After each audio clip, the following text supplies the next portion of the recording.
Hey friends, Sean from SGT Report here. You're on my backup channel. I should be getting my main channel back tonight at midnight or tomorrow at some point, and I'll start posting there again. I do have one strike on that channel, but thanks for subscribing to this backup channel. It's pretty demoralizing because I'm only getting about 10 or 20,000 views per video I put on this backup channel. So YouTube's not really alerting all of the subscribers to this backup channel, but if you're here, thanks for being here.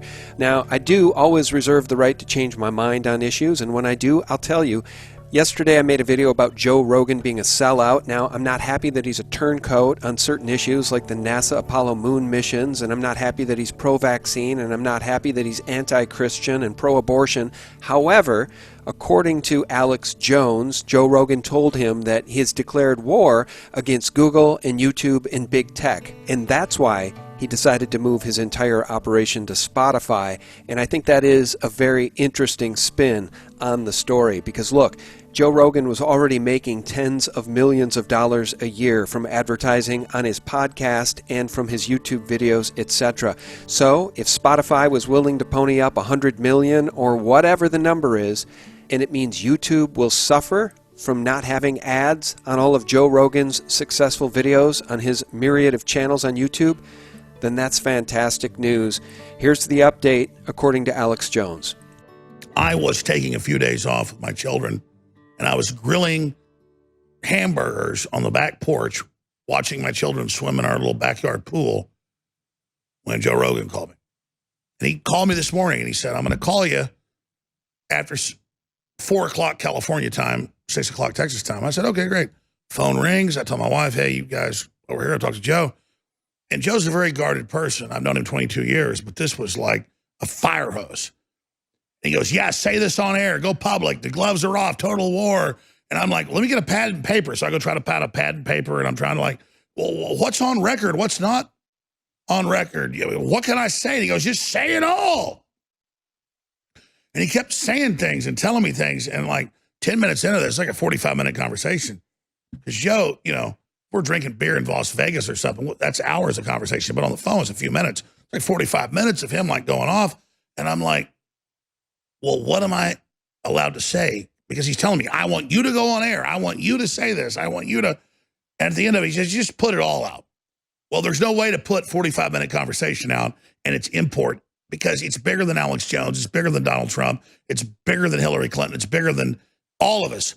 It's about somebody that was number one in their field, reaching 20, 30 million people a day with all the aggregate videos he's got out there. That's the biggest media there is. Finally saying, I'm done. Because Joe is a pragmatist. He's a patriot. He's an American. He's as smart as I am or smarter. When I say that, it's not a compliment. It's the truth. He finishes my sentences. He knows all of it. He's addicted to it. He's the real Alex Jones, but the one that's smart enough to think, oh, I'm going to jujitsu this whole thing. I'm gonna figure this out. And now that he finally got in the position number one, he said, Alex, I'm taking the gloves off. So here's what he told me. Okay, the stock's up a couple billion at Spotify. He did this, and he's made 110 million or whatever. And I know the inside baseball. He gets 20 minutes of each show that's still going to be on YouTube. And he got in the contract with Spotify that he can have Alex Jones on. I'm in the contract. and so, but he went on, he said, listen, you told me this stuff 20 years ago. You told me 10 years ago. You told me a couple years ago about YouTube, Google censorship. I thought, okay, maybe some of it, but whatever. He just couldn't imagine they were so un-American. And he said to me today, he said, listen, I love America and I love freedom. He said the things they've done, the things they've told me, the way they've talked to us like we're dogs, is so un-American. It's not about me. It's about I'd rather die than do this. He goes, I don't care if I get shut off everywhere. He goes, I'm going to war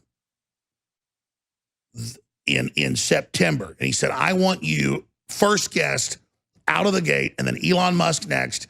And if they think they've been attacked so far, get ready. And because I know Joe, he knows as much or more. I mean, it's scary.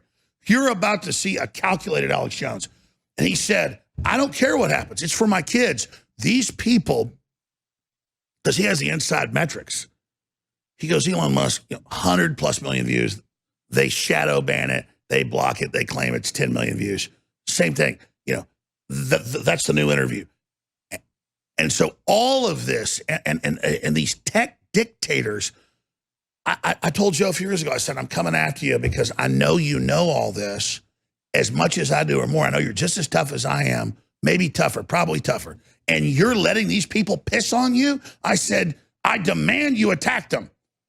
And Joe's like, oh, they're not that bad. And once he finally saw them, here was the straw that broke the camel's back. He tries to get medical doctors on, people that own hospitals, PhDs on top of it. And YouTube tells him, you're not having them on. And he goes, wait a minute, I can't have major he watches all these medical doctors being banned. And again, Joe Rogan is all of us. Like, I am Spartacus, you were Spartacus. There's this moment where you're just like, you know what? I'm not going to bow to you anymore. I'm not going to get down on my knees ever again. This is ridiculous. A bunch of unnamed, weird, crazy tech heads on a bunch of drugs are telling us that we can't promote freedom when Joe Rogan is a guy that loves everybody. And so he was being offered these Spotify deals 6-8 months ago. And he wasn't going to take it. He's making $50 million a year, what he's doing. But when YouTube started censoring him, and then he starts getting on the phone with the YouTube execs, and they're telling him, like he's a dog, it's that spirit that's going to save us, where people just stop caring about, because if you don't stand up for what you believe in, you lose it all. It doesn't even matter. So, again, this is like the first domino. Joe's a great guy, a smart guy. I knew he was this guy. I know he's smart. I know he's a patriot. I know he's alive. There's not many people I know out there that have as much dynamism as I do, and I'm not bragging when I say that. I mean, Joe Rogan's got more than I do, and I just begged him. I said so much privately. We had dinner, last year in California. I said, man, Joe, I know you kick my ass right now. You're just as smart as them or smarter. Attack them. Be the man. Go after them. He said, well, I'm trying to convince them. He was meeting with all the top people. They brought him into all of it. He said, I'm trying to convince them to bring you back. I know they lied about you. Alex, believe me, they're not that bad. I can convince them. He finally realized it's war, man. These people are needle dicks. They want to dominate us because they know we are more powerful than them. And we leave them alone. Oh, I'm more powerful than you, but I'm going to let you exist. No, it's social Darwinism. The chicken dick wants to run us. And he finally completely broke with them. And this is the most archetypal. I can feel it metaphysically. I can see it intellectually. This is like the Death Star blowing up in episode 4 of Star Wars. I mean, it's extraordinary at multiple levels. And I think what he also recognized and realized is what the example they were trying to make with you was the example they were going to try to make with everybody who either even merely allowed independent thought to be heard. Even if they like didn't have Santa Anna thought killing everybody at the Alamo would make us back down. Exactly. It's very much it's that same historic mindset, mentality. They thought killing Spartacus would make people roll over. What's wrong with these elites that they think this? Well, because most of the time in their minds it works. In other words, that usually the voice doesn't get loud enough or strong enough for that voice to resonate and reverberate around the world. And they don't get the population always creates a champion. Oh, exactly. And Joe was simply both too sincere and too good at what he did to ultimately suppress him. And then he leveraged that power for the benefit of everyone else after him. It's that right decision that has me so excited. Oh, absolutely. Oh, my God. Is that well, not it's not sexy? just a right decision. It's a righteous decision.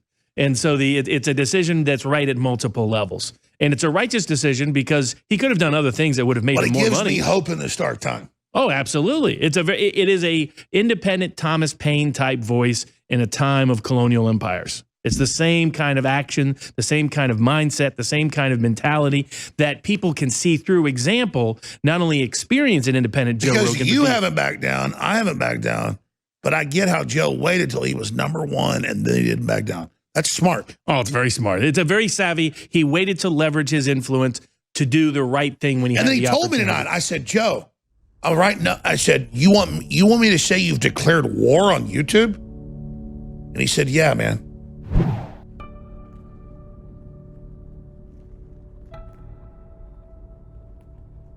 Biden was knee deep in these things, or up to his eyeballs, I should say, in it, including the murders on Maidan Square conducted by these neo-Nazi gangs. So these things have to be investigated.